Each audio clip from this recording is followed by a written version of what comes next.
A paz do Senhor Jesus, meus irmãos.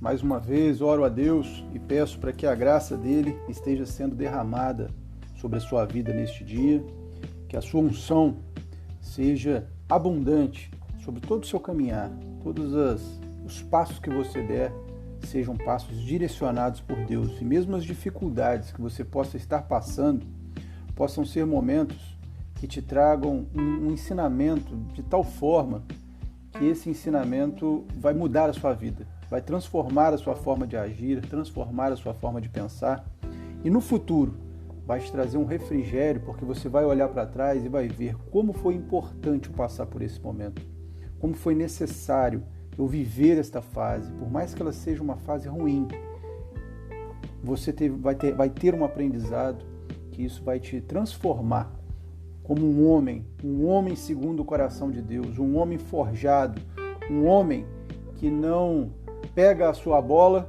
e sai do jogo se as coisas não estiverem conforme a sua vontade e a sua direção. Amém? Eu sou William Toledo, você está no podcast Falando de Deus e hoje o tema do 15º dia é Homens Imaturos.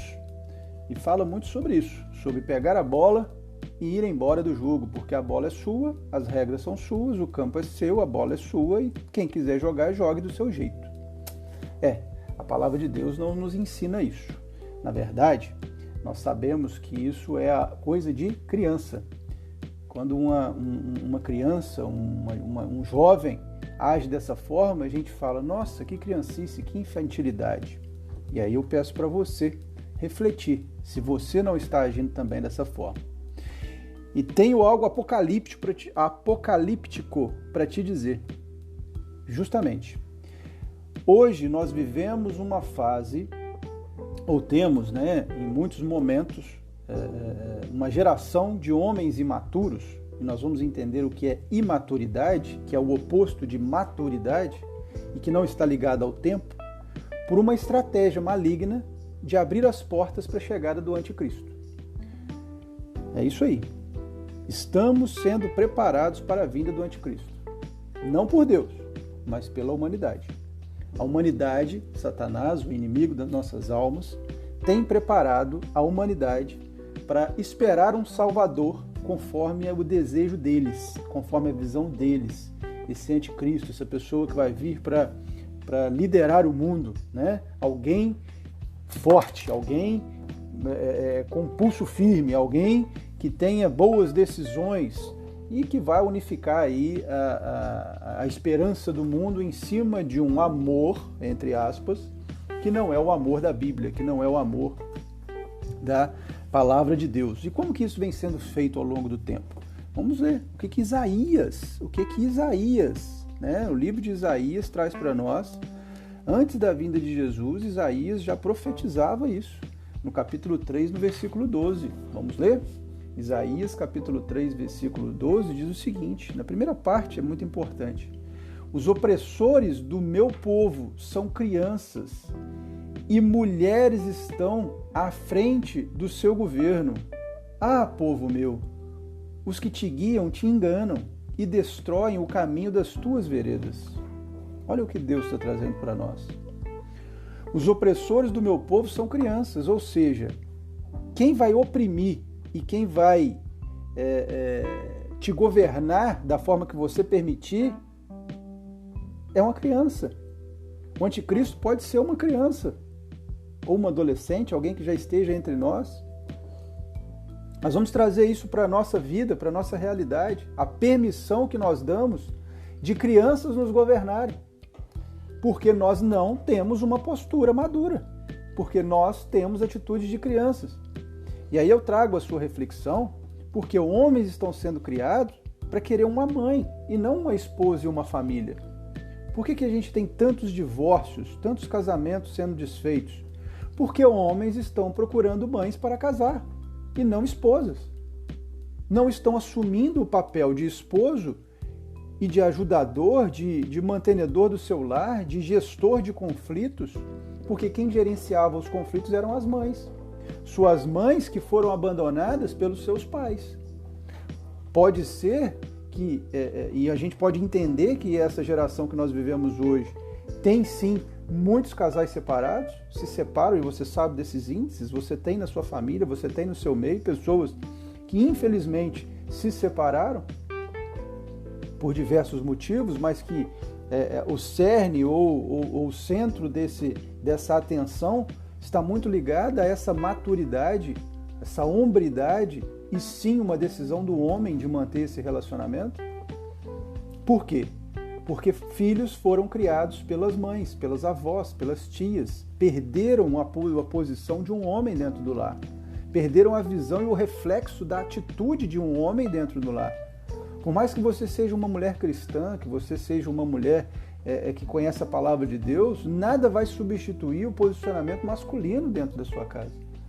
O posicionamento de um homem na criação de um filho, a postura, o tom de voz, a firmeza, a orientação, o desenvolvimento daquela criança a partir de um reflexo masculino, de um caráter de um homem segundo o coração de Deus, caráter de Cristo. E aí nós estamos vendo essa geração sendo desenvolvida buscando mães, não esposas. E aí quando casa e vê que a esposa é diferente da mãe, aquele homem faz o quê? Abandona. Muitas vezes uma esposa grávida, muitas vezes um filho, uma família, e some, e não aparece mais. E aí aonde está essa maturidade?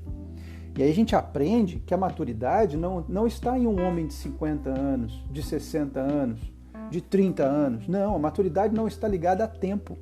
Maturidade, sim, ela é assumir as responsabilidades pelos seus atos. A maturidade num homem, e aí quando a gente fala da imaturidade, é a criança que coloca a bola debaixo do seu braço e quer que a partida seja jogada conforme as suas regras. A maturidade é completamente diferente. Ele assume as responsabilidades, mesmo não estando jogando, mesmo sendo o dono da bola e sendo a reserva do jogo, sendo o pior jogador daquele time, ele está ali no banco de reservas fazendo o seu papel, torcendo, aprendendo, visualizando, entendendo o que está acontecendo para amanhã ser melhor, assumindo suas responsabilidades e os seus atos, porque o jogo continua e ele não pode fugir daquele jogo.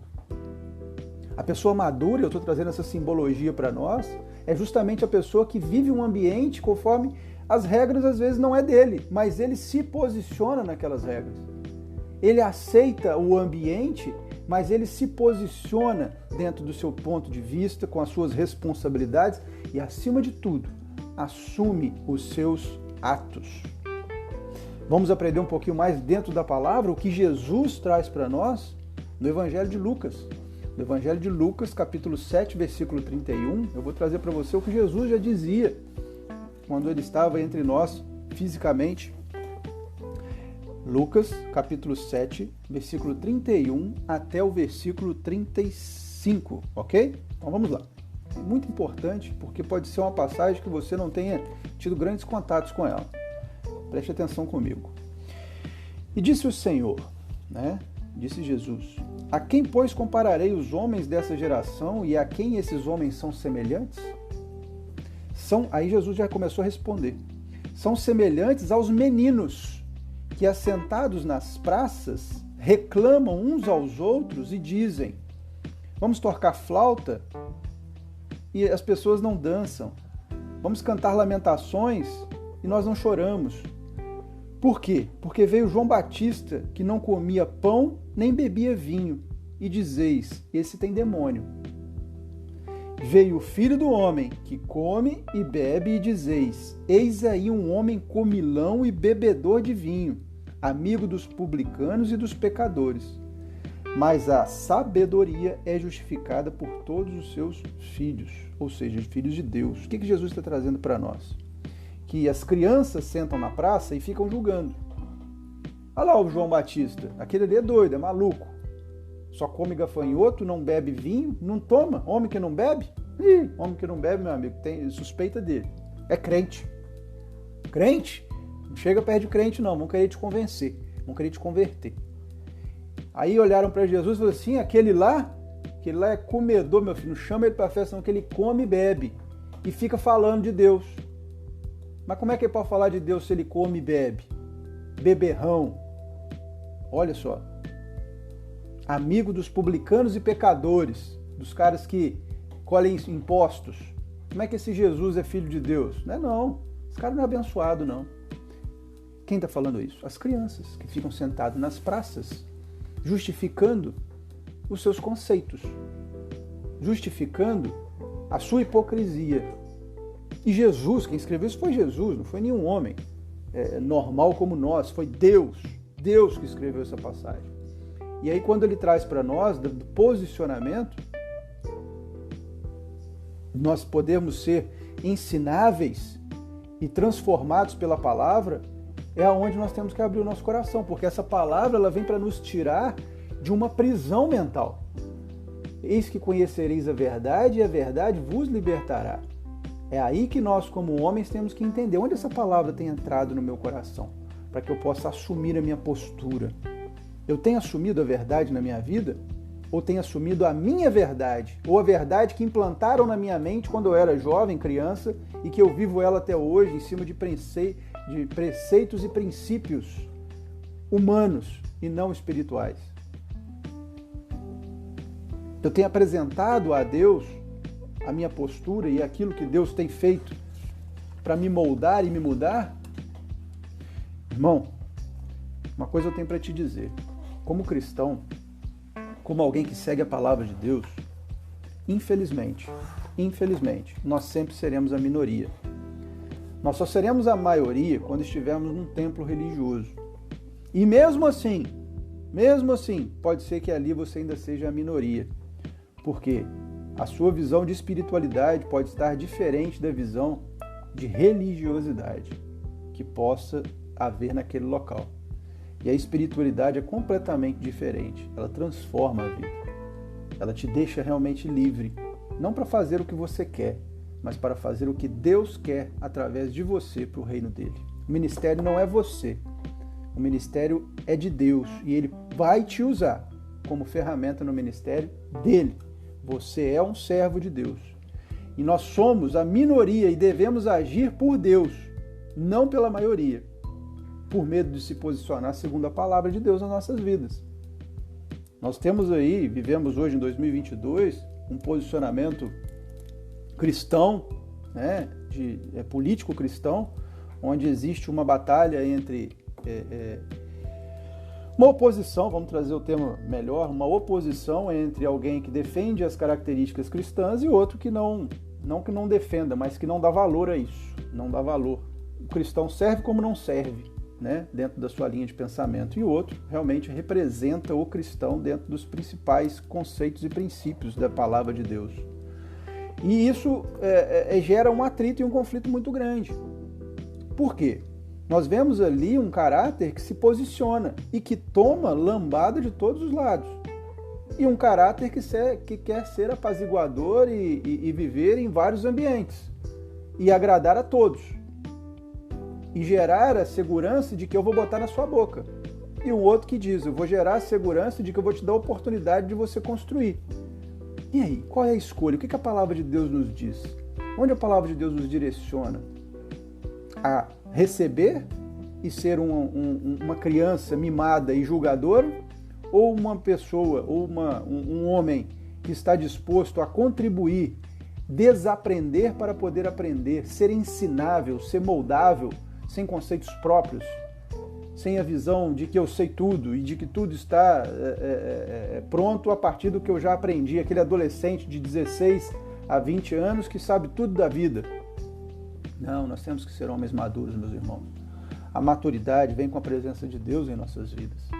A maturidade vem em sermos homens ensináveis, de sabermos nos posicionar como Daniel e os seus 3 amigos, que foram para a fornalha, que foram para a cova dos leões. Davi, que não aceitou o filisteu, falando o que não deveria. São homens moldáveis, ensináveis, que se posicionam através da verdade que vivem suas vidas. Ô, meu irmão, vamos deixar de ser imaturos. Vamos deixar de ser imaturos, e eu me coloco nessa posição sempre. É diário, é uma luta diária da imaturidade contra a maturidade.